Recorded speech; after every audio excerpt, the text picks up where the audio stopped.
Well, recruiting has changed drastically from college football 25 to college football 26. So today we're going to go over how to do it with a small school. And first things first, we chose a motivator. This year, being a recruiter is not as overpowered as what it was last year, as you don't get those hour boosts until or those extra hours to spend on recruits until you hit that elite recruiter status. Now, the most important thing to look at is going to be the pipelines or even the state that you're in, as visits are way cheaper now for players in state. The closer they are, the less the visit costs. And it is very important for some of these players, as we're going to go ahead and build a board of just some 3 stars. I see a lot of people loving to throw 4 stars out there, or say, oh, smaller schools can get 4 stars.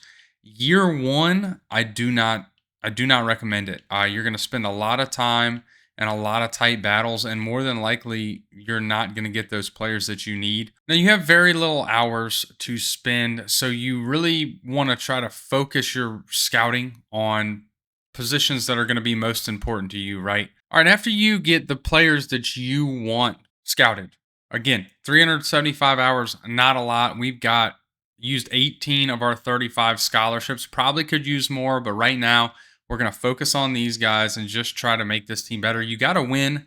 That is the only way to bring these guys in. And with a player like AJ, whose proximity is, or whose deal breaker is proximity to home, we don't have to worry about really losing out unless we're just not making the cut. So you send the house, and you have to watch for when that schedule of visit comes available. Now, if you look, all of our grades are terrible. That's okay.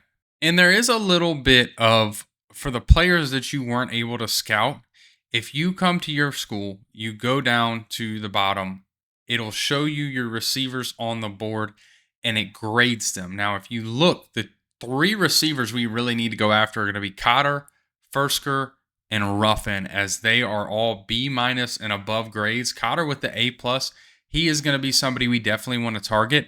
And you can just run through this and look at all, like Sturgis. He's a 2-star, C minus grade, not great. We don't have any centers. Iverson is going to be another one that we really want to go after. Let. A lot of these A plus grade guys, there's 2 really good right guards. You can really kind of go through the whole scouting board like this and look at players that, like, okay, we definitely want to bring this guy. And it can help you shorten your board a little bit. As like, you look, Mahoney's not going to be great, and those grades, I believe, are based off of the positions you already have on your roster. Mahoney is not going to, be that great compared to who we already have there. Now, Matos is really good. Snow's really good. Now, these aren't, compared to the overall class, but it is upgrades compared to the players that you currently have. 300 points now really limits what you can do, right? So we have to lock some of these in quick and get these guys committed fast. That way we can improve our team. And we had some players leave, so we added a bunch more, even a 4-star, which I know I was talking about not doing, but he had 0 offers at this point. So we went ahead and offered him. Now, he's probably going to get more, but if we can get on that board, that would be perfect. One great additional add to this is that they have added notifications, and it shows you, like right here on Walters, we moved up to first on his board, and it shows a little arrow. Same with a lot of people. We got some guys in the top 5, a 2-star that not even really too focused on. Now, we do need to come up with some points, and we haven't even made it onto AJ Head's board yet. So I'm just going to remove him. It's not really worth it, I don't think, to keep him around. We need to bring some players in, and like Menace, he's ready for a visit. So we can schedule the visit, probably against Bowling Green right here. We know proximity to home is his number 1 want, so that's what we're going to do. And as you see, since our grades are so bad, it's not really worth hard selling. And even the sway, which has been improved this year, isn't worth doing because we don't have any good grades anywhere. If we could get them on proximity to home, playing time, and campus lifestyle, maybe. The biggest thing to realize is to get out before it's too late. And we have visits next week for 3 players. Now, Menace, Firkser, and I believe Iverson are all coming in next week. Now, Iverson, this one is not close. We probably will get him. We may lose out on Earl Snow, but if we can get a commitment fast enough to really dump some points towards him, I do still have faith that we can get him. But these two, if we don't get a commitment during after their visit, it's a loss. And just like that, we got Menace before we even needed to jump into that game. So we get our 3-star gym quarterback to go ahead and commit. The other 2 are ones I'm worried about. We did win that game against UMass, so that was a big boost. Yeah, Menace goes ahead and commits. We get that one locked in. Firkser is going to be tough because Ohio just took us out. We may lose out on this one. And we are into a recruiting battle with Ohio for Montel Firkser. I should be able to get his name right eventually. We are losing ground. We lost ground on Snow. And I just don't think we're going to have a really, really good visit. But I don't have high hopes about it. A lot of these guys, I'm kind of feeling the same way. And, well, we got DeAndre Iverson. Now, we are still technically in a battle here because we lost. We lost the game. But we do get our second commit. He is going to be a huge help. And we might be wasting our time on Firkser.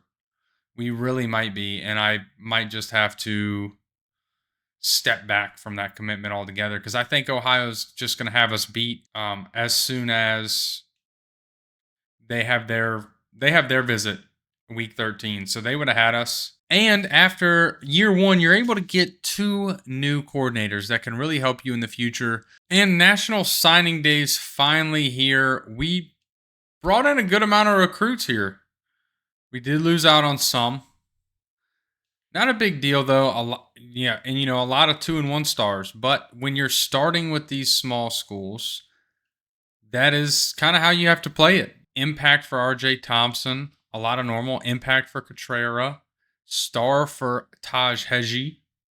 Star for Tavares Lockett. Impact for the kicker. Impact for a running back. Impact another running back. Impact receiver. I mean, some of these 2 and 1 stars can have some really good developmental traits. And if you pair them with the right stuff, I mean, a 2-star tight end with impact, we brought in a lot of tight ends. I'm just now looking at that. But if you pair a lot of that with the right boost into the motivator category, where you can get additional off-season training, you can really, really build a team fast. Now, I know this is more of a recruiting and not off-season training boost and leveling up a head coach. This is what matters. And we have our recruiting board filled out again, this time with some 4 stars. I have a lot of faith that we'll be able to reel out some wins this year, and that'll really help some of these guys commit and actually want to come to this program.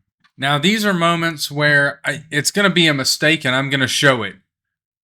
We got all 50 locked in. We have a visit this week. Now, we should have backed out of these before, but we're going to go ahead and try to get our visit and see if we can get a huge boost.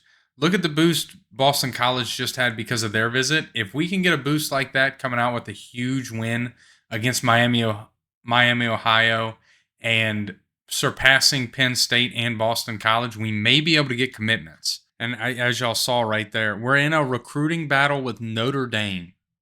Exactly, and in Penn State. The 2 teams I want, and they have visits later. So we 100% did waste our time. It put us back in the running, but it just was not enough. And of course, we lost out on the 4-star tight end. I kind of knew that would happen. We're probably going to lose out on Steve this week as he has a visit with Penn State. So we're probably going to lose that one too. The main point of this was just to show y'all that, hey, going after the 4 stars with these 4 and 5 stars with these smaller 0-star schools is way harder this year.